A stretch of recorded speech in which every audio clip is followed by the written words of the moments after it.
परिस्थितियां तो आती जाती और बदलती ही रहेंगी। अनुभव और परिस्थितियां चाहे जो हों, उत्सव भाव से उन्हें स्वीकार करें। अपने जीवन को मुस्कान से भर लें। यही श्री कृष्ण का संदेश है।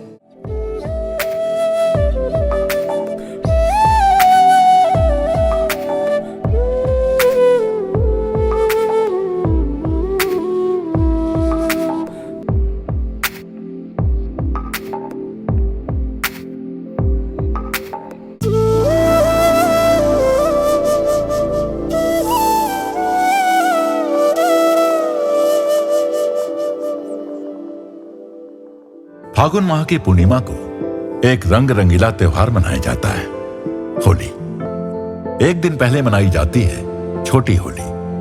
उसके पीछे छिपी है होलिका दहन की कहानी।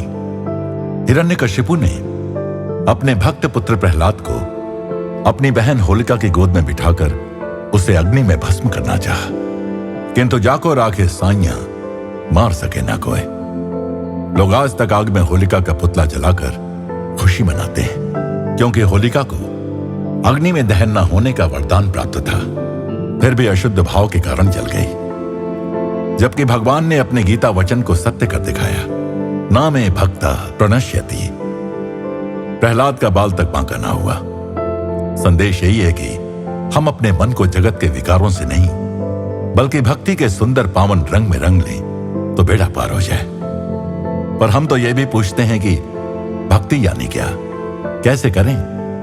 इसके उत्तर में कोई साधारण अनपढ़ व्यक्ति भी यही कहेगा, अरे इसमें कौन सी रॉकेट साइंस है, बस ईश्वर से प्रेम करो सच्चे मन से। और यही सच भी है।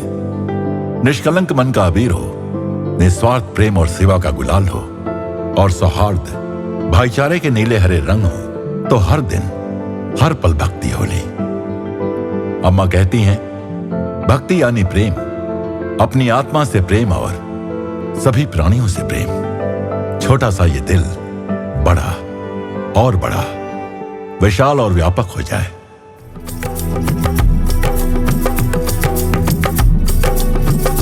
आयो फागुन है संग लेके होली, आज रंग दे तू अपने ही रंग में कृष्णा कृष्णा श्री कृष्णा। आयो फागुन है संग लेके होली, आज रंग दे तू अपने ही रंग में कृष्णा कृष्णा श्री कृष्णा। प्रेम स्वरूप और आत्म स्वरूप आप सबको प्रणाम। അനുഭവങ്ങളും സാഹചര്യങ്ങളും എന്തായിരുന്നാലും അവയെ ആഘോഷപൂർവ്വം സ്വാഗതം ചെയ്യുക. ജീവിതത്തെ ഹൃദയം നിറഞ്ഞൊരു പുഞ്ചിരിയാക്കി മാറ്റുക. അതാണ് ശ്രീകൃഷ്ണൻ ലോകത്തിന് നൽകിയ സന്ദേശം. युगों पहले ही कहा गया है कि धर्म की ग्लानि के साथ जगत का नाश होगा। लोग मात्र जीभ और पेट के लिए जीते हैं, रातों रात अमीर बनना चाहते हैं, बिना टिकट लॉटरी जीतना चाहते हैं। ईश्वर आराधना और स्मरण जीवन में शुभता लाते हैं। ऐसे लोग सत्यनिष्ठ, धर्मपरायण और परिश्रमी होते हैं। ऐसे लोग अधर्म नहीं करते। जैसे दर्द में एक हाथ दूसरे को सहलाता है, वैसे ही दूसरों के सुख दुख को अपना मानते हैं। यहाँ द्वैत नहीं। गीता में धर्म अधर्म की बात है, तो भागवत एवं रामायण में कर्म और उसके फल की वैविध्यपूर्ण था श्री कृष्ण का जीवन। उन्होंने यशोदा के लाडले, ग्वाल बालों के सखा, गोपियों के चित्तचोर और द्वारकाधीश जैसी भूमिकाएं निभाकर लोगों के जीवन में एक अहम स्थान पा लिया।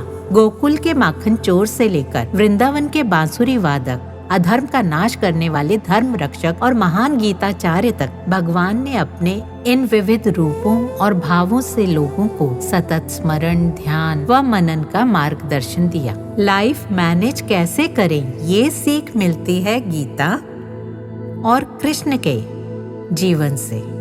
घरों में गीता भागवत तो दिखती हैं, पर उसे खोलकर पढ़ने वाले विरले ही हैं।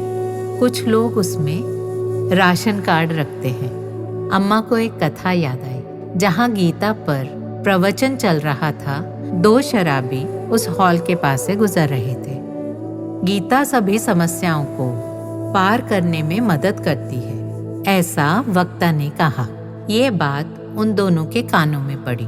पहले शराबी ने ये सुनकर दूसरे शराबी से कहा, ये बात बिल्कुल सच है। दूसरे ने कहा, क्या तुम गीता पढ़ते हो? पहले ने कहा, पढ़ता तो नहीं, पर मदद बहुत मिलती है। दूसरे ने कहा, वो कैसे? पहला बोला, शराब पीने की आदत के कारण मेरी पत्नी मेरे हाथ में पैसे नहीं देती और काम से लौटते ही वो मेरी जेबें टटोलकर सारे पैसे निकालकर मुझसे दूर कहीं सुरक्षित छिपा देती है। इसलिए वेतन मिलते ही मैं उसमें से कुछ पैसे निकाल लेता हूँ अपनी शराब के लिए और उन्हें गीता के अंदर सुरक्षित छिपा देता हूँ। घर में कोई गीता नहीं खोलता। इसी वजह से मेरी पीने की आदत बेरोक टोक चलती रहती है। सबसे बड़ी सहायक इसमें गीता ही है। इसलिए मैं गीता का बहुत ऋणी हूँ। गीता केवल घर में रखने के लिए नहीं है, इसे पढ़कर जीवन में उतारने से ही सुख, शांति और समृद्धि मिलेगी। परिस्थितियां तो आती जाती और बदलती ही रहेंगी। अनुभव और परिस्थितियां चाहे जो हों, उत्सव भाव से उन्हें स्वीकार करें। अपने जीवन को मुस्कान से भर लें। यही श्री कृष्ण का संदेश है। अन्य निर्णयों की तरह खुश रहना भी एक निर्णय है। हंसें या फिर रोएं, समय तो बीतेगा ही, चाहे कुछ हो। मैं खुश रहूंगा। मैं अकेला नहीं, परमात्मा मेरे साथ है। इस भाव से मुस्कुराते हुए जिए। पुराने समय में 2 पत्थरों को खड़े रखकर उन पर एक पत्थर रखते थे सेतु की तरह। रास्ते में चलते हुए मजदूर अपने सिर पर भारी बोझ इस पर उतारकर कुछ देर विश्राम करते थे। सिर पर भारी बोझ लेकर चलते समय आगे इसे उतारने की जगह है, ये जानकर ही बोझ थोड़ा हल्का लगने लगता है हमें। इसी तरह हमें अपना सारा बोझ परमात्मा को सौंप देना चाहिए। अभी तो हम सिर पर बोझ लिए रो रहे हैं कि कोई सहारा नहीं। समस्याएं तो रहेंगी, पर स्वीकार भाव ही हमें बचाएगा। परमात्मा बोध से ही ये भाव जागेगा। भगवान प्रेम सूर्य के समान सदा चमक रहे हैं। अपने हृदय के द्वार आलस्य, स्वार्थ और अहंकार से बंद न रखें, बल्कि प्रेम रश्मियों को अपने हृदय में आमंत्रित करें। सभी बच्चों को ये कृपा प्राप्त हो, यही अम्मा की प्रार्थना है।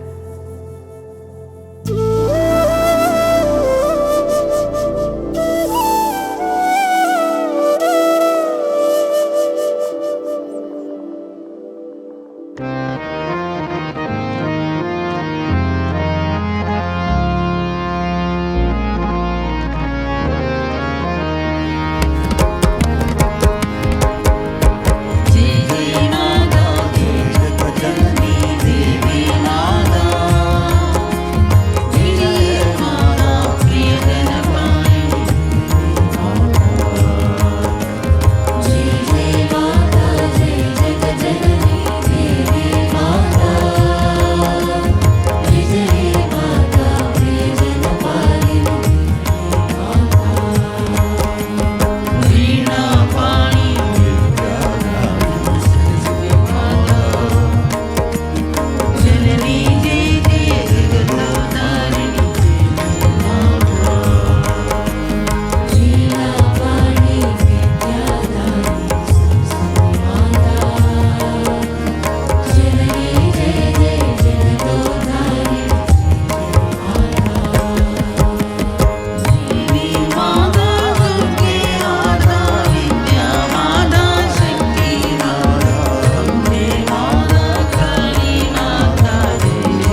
सेंट अफे में एक साधना शिविर का आयोजन किया गया, जिससे अम्मा के बच्चों को उनके साथ एक लंबा समय बिताने का दुर्लभ अवसर मिला। इस शिविर के सबसे सुंदर क्षणों में से एक वो होता है जब खुले आकाश के नीचे ध्यान और प्रश्नोत्तर सत्र आयोजित किया जाता है। अम्मा के सभी बच्चे आश्रम परिसर के प्रांगण में एकत्रित हुए और अम्मा के आगमन की प्रतीक्षा करने लगे।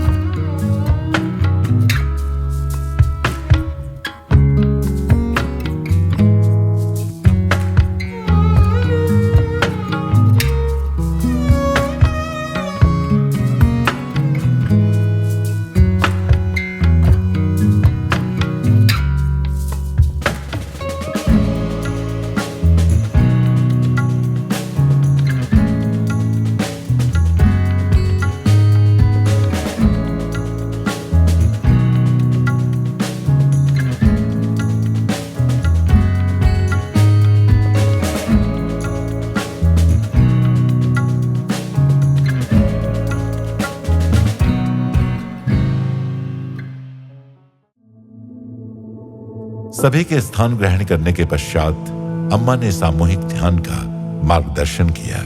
यही वो संदेश है जिसका प्रसार अम्मा निरंतर करती हैं कि सत्य हमारे भीतर है कि सृष्टा और सृष्टि दो नहीं अपितु एक हैं। यद्यपि अम्मा अपने दर्शन के लिए जानी जाती हैं, तथापि वे पूरे विश्व में आध्यात्मिकता, ध्यान और निस्वार्थ सेवा के अभ्यासों का प्रसार कर रही हैं। ऐसा एक भी दिन नहीं बीतता जब अम्मा अपने बच्चों के साथ नहीं बैठती और उन्हें उस शाश्वत आनंद की खोज, अपने स्वयं के आत्मस्वरूप की खोज के लिए अपने भीतर उतरने को प्रेरित नहीं करती।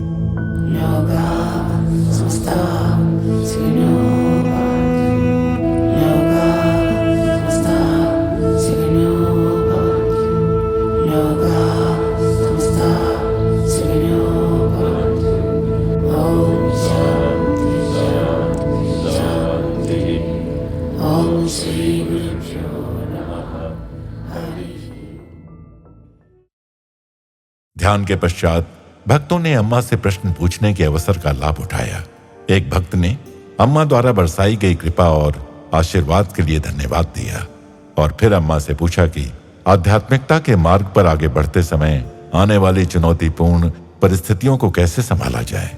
उन्होंने ऐसी परिस्थितियों में मानसिक समर्पण को लेकर भी अपना संदेह व्यक्त किया। अम्मा ने स्नेहपूर्वक उत्तर दिया, नई परिस्थितियां तो सदैव घटित होती ही रहेंगी। आध्यात्मिकता हमें सिखाती है कि उनका सामना कैसे किया जाए। जो सागर में तैरना सीख लेता है वो लहरों का आनंद लेता है, वो उन्हें एक उत्सव बना लेता है। हमें वस्तुओं के वास्तविक स्वभाव को समझना होगा और सफलतापूर्वक उनसे पार जाना होगा।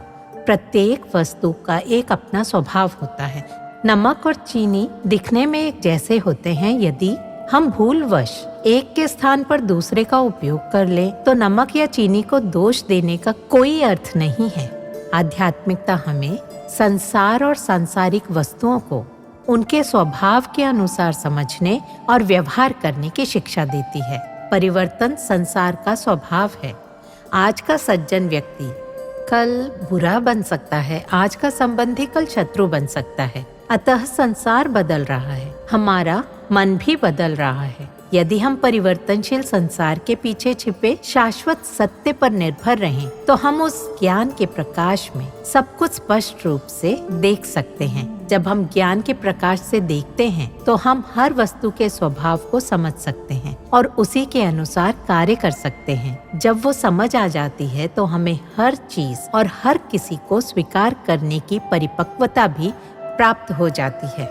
आध्यात्मिक शास्त्र हमें बताते हैं कि किसी भी चीज के बारे में पूर्व धारणा बनाकर कार्य न करें, अपितु एक ग्रहणशील मन विकसित करें। एक व्यक्ति धन की कमी से जूझ रहा था। उसका एक मित्र जो उसके साथ पढ़ा था बहुत धनी हो चुका था। ये व्यक्ति 2000 रुपए मांगने के इरादे से उससे मिलने गया। जब वो 2000 रुपए मांगेगा तो हो सकता है कि मित्र 5000 रुपए देकर मदद कर दे, या वो मांगे गए 2000 रुपए दे सकता है, या वो केवल 1000 रुपए दे सकता है, या शायद कुछ भी ना दे। यहाँ तक कि ये भी संभव है कि वो कहे मैं स्वयं आर्थिक संकट में हूँ।